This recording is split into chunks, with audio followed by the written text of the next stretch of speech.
Mr. Bumbailiff said, peering around with an air of authority. Place looks a bit shabby. He ran a stubby finger across the armrest of the wooden chair he sat in. Your lease states that the house must be kept free of dust and dirt at all times. Yes, Rory's mum said quickly, wringing her red-knuckled hands. It's just with my hours at the inn and the tannery, it's hard to find extra time to clean.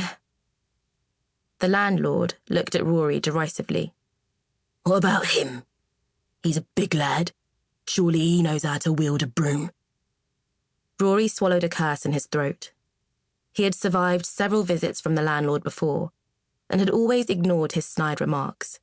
But today, Rory didn't like the way the man made his mum cower in front of him. She was almost shaking with dread. They'd been late with the rent for the past 2 months, and now there were no more excuses. They needed money, and quickly. The teapot whistled from the kitchen, but before Rory could get up to tend it, Mr. Bumbailiff glanced at his watch and then stood.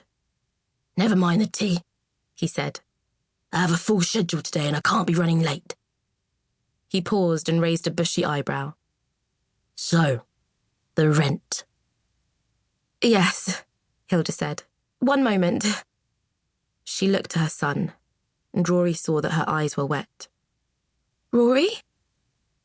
Rory ground his teeth. He hated seeing his mum humiliated like this. With a withering glance at Mr. Bumbailiff, he stood up and walked back to the kitchen. He took the kettle from the stove and set it on an iron trivet, then removed a frame painting from the wall and placed it on the table.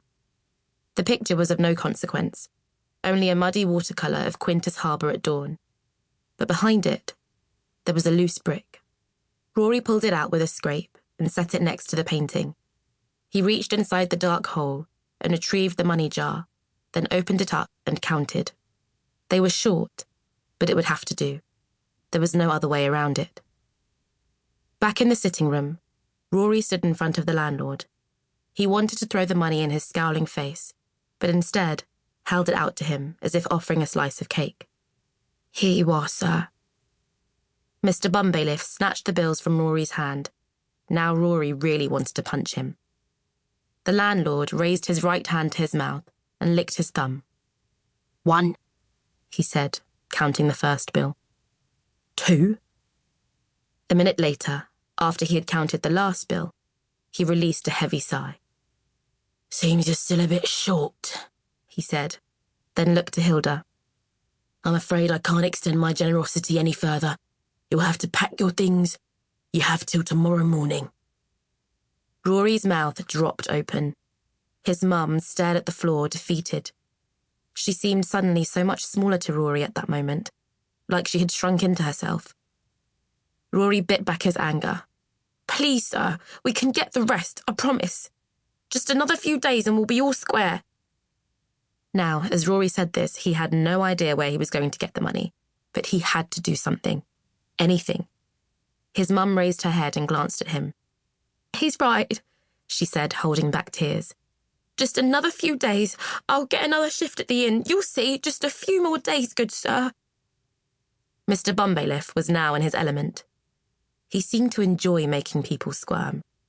He stuck his thumbs in his suspenders and leaned back a bit. A few days, you say? Yes, Rory and his mum said at the same time. The landlord exhaled a wheezy, rattling breath. 1 week, he declared. With interest. If not, you're out. Do you understand? Yes, Hilda said. Thank you, sir. We won't let you down. Mr. Bumbailiff shook his head and picked up his walking stick. Rory wanted to clobber him with it. The landlord turned for the door, then slammed it shut behind him without so much as a backward glance. The sound echoed in the air for what seemed like minutes. Rory's mum turned to him, her eyes red-rimmed. What do we do now? She said. Chapter 2. Rory devises a plan. That's everything, Rory's mum moaned.